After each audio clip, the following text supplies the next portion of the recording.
minutes after 9. Thanks for being with us on Live at 9. A resolution to change the Tennessee state constitution will enshrine the state's right-to-work law. It continues to make its way through the state Senate. And the proposal by Germantown Senator Brian Kelsey has sparked some controversy along with some support.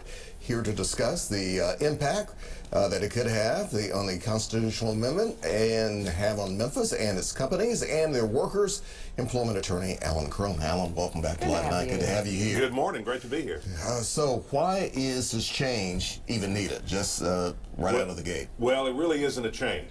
Right to work has been the law in Tennessee since 1947. So it doesn't change the way things are. Right. Now, what right to work is, and there's some confusion I found with my clients about this, is right to work means you have a right to be to work and not be forced to be part of a union.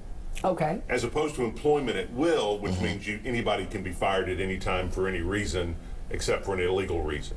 Oh, I thought that's what Tennessee had. Well, Tennessee has both of those. Oh. Okay, Tennessee has employment at will and it has right to work. And so if you're in a non-right to work state and your workforce is organized by a union, then you're forced to pay union dues. Wow.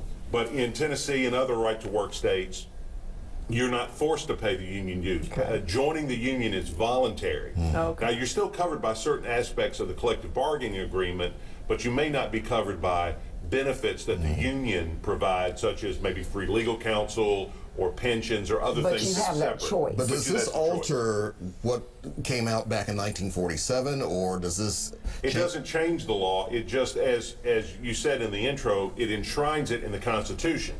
So what that means is right now, all it would take would be a majority of both the House and the Senate to pass a law abolishing right to work, and then a signature of the governor. Gotcha. If you put it in the state constitution, it has to pass both houses of the General Assembly in two separate General Assemblies. Gotcha. So, and then it has to be ratified by the people in an election during a gubernatorial election. Well, who does it benefit the most? Because obviously at Nashville, they're interested in passing it. It kind of sailed through committee. They're like, this has worked since 1947.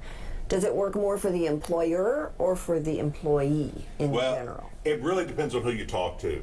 If you look at the press accounts, the Republicans say that this benefits both the workers and companies. It makes Tennessee a more business-friendly state. Okay. It means that workers have a choice of whether they join a union or not. Okay. Democrats and folks that are against right to work will say that it generally depresses wages across the state because unions, one of the things that benefits of a unionized workforce is it increases wages and so forth. And what it really does is it makes it much more difficult to organize because the unions count on the dues to sustain their activity. So they're not going to bother. Right. Well, it just makes it more difficult. Yeah. So, Alan, how do you think it'll be perceived here in Memphis? You've worked for city government with the Strickland administration.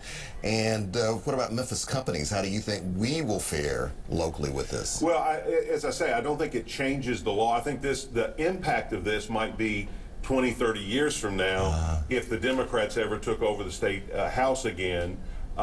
That's when the Republicans are not going to repeal a right to work. Right. This just, I think, is an effort by certain forces to make sure that down the road it would be much more difficult to take it out and make Tennessee a less business-friendly state. Well, let's talk about the employment at will, because that does not sound just on the surface to a layperson particularly worker-friendly. Oh, it's not. And that means what? An employer can just say, I don't like you. Employment at will and the concept of slavery existed in Tennessee together in harmony for hundreds of years, and both were legal.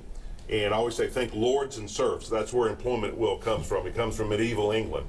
And so the law is now, an employer can fire you at any time for any reason, except for an illegal reason. Like you're a female, like or your sex or your gender, or your sex or your color or your national origin or religion or age, or you engaged in protected activity and those sorts of things.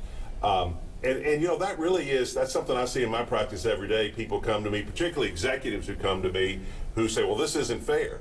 And I say, well, I agree, it's not fair and it may not be good business, but unless you can put yourself in one of these categories, it's not illegal. And so this will not do anything. No one has raised altering that at all. In other words, No, at all. not And lately. they No. I probably mean, every won't. now and Okay. then there's an effort to change the Tennessee Human Rights Act, which is our state version of the federal anti-discrimination laws and that sort of thing.